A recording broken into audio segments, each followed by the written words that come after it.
menjelaskan mengenai aku, Smart ASN, dan instansiku. Perkenalkan, nama saya Suciati Safitri Basrum, Escape Nurse, peserta Latsar CPNS golongan 3 Angkatan 4, Kementerian Kesehatan tahun 2022, RSUP Dr. Wahidin Sudirohusodo, Makassar. Profil rumah sakit. RSUP Dr. Wahidin Sudirohusodo Makassar pada awalnya adalah rumah sakit jiwa ujung pandang yang didirikan pada tahun 1947 dengan fasilitas dua bangsal, yaitu bangsal bedah dan penyakit dalam. Sejak tahun 1994, rumah sakit ini berdiri menjadi rumah sakit vertikal milik Departemen Kesehatan. Saat ini, RSUP Dr. Wahidin Sudirohusodo Makassar merupakan pusat rujukan di kawasan timur Indonesia dan telah memiliki pusat-pusat pelayanan terpadu, yaitu Infection Center, Gastroenterohepatologi, Intensive Care Center, Pusat Jantung Terpadu, Mother and Child Center, Private Care Center, dan Brain Center. Adapun tujuan dari RSUP Dr. Wahidin Sudirohusodo Makassar adalah siap meningkatkan komitmen menuju rumah sakit rujukan terkemuka di Asia Tenggara. Ini merupakan layanan unggul Rumah Sakit Wahidin Sudirohusodo Makassar, yaitu ada Infection Center, Gastroenterohepatologi, Intensive Care Center, Pusat Jantung Terpadu, Mother and Child Center, Private Care Center, dan Brain Center.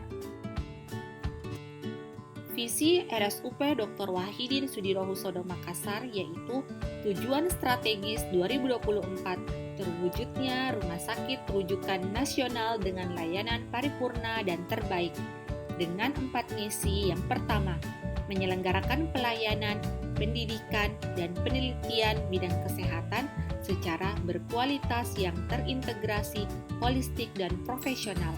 Kedua, mengembangkan SDM rumah sakit yang berkompetensi dan berkinerja.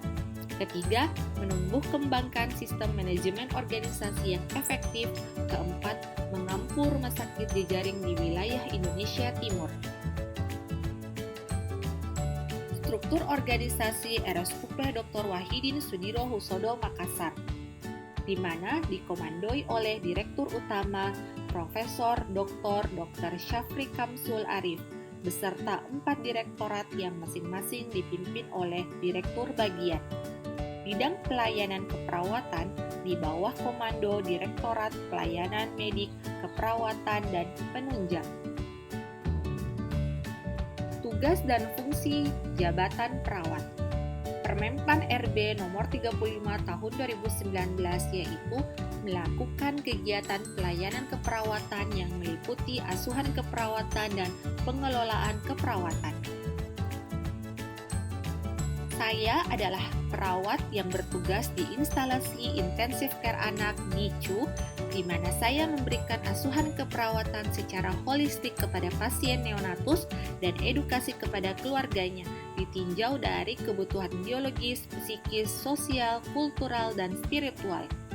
Adapun proses asuhan keperawatan yang saya jalankan yaitu melakukan pengkajian keperawatan, menentukan diagnosa keperawatan, menentukan intervensi keperawatan, melaksanakan implementasi keperawatan, dan melakukan evaluasi keperawatan. Adapun 7 peran perawat, yaitu caregiver, edukator, advokator, kolaborator, koordinator, konsultan, dan peneliti.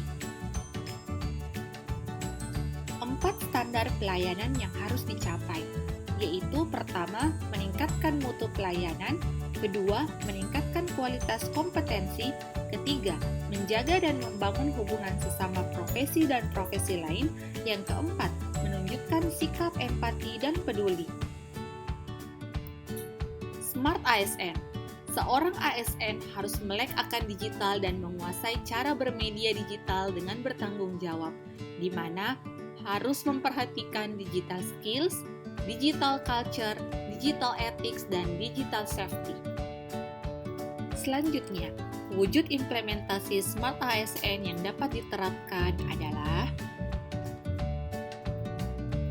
yang pertama, konsisten mengoperasikan semua program di SIM-RS, Sistem Informasi Manajemen Rumah Sakit Dr. Wahidin Sudirohusodo Makassar, sebagai sistem satu pintu dalam pelayanan sesuai penerapan Smart ASN, menguasai IT. Selanjutnya, mengikuti pelatihan seminar workshop, penelitian, dan sejenisnya secara aktif baik yang diselenggarakan oleh internal maupun eksternal RSUP Dr. Wahidin Sudirohusodo Makassar sebagai wujud peningkatan kompetensi, kapasitas, dan aktualisasi diri. Ketiga, disiplin datang tepat waktu saat jam kerja dan bersedia untuk masuk di luar jam kerja ketika instansi tempat bekerja kekurangan tenaga yang nantinya akan menghambat pelayanan.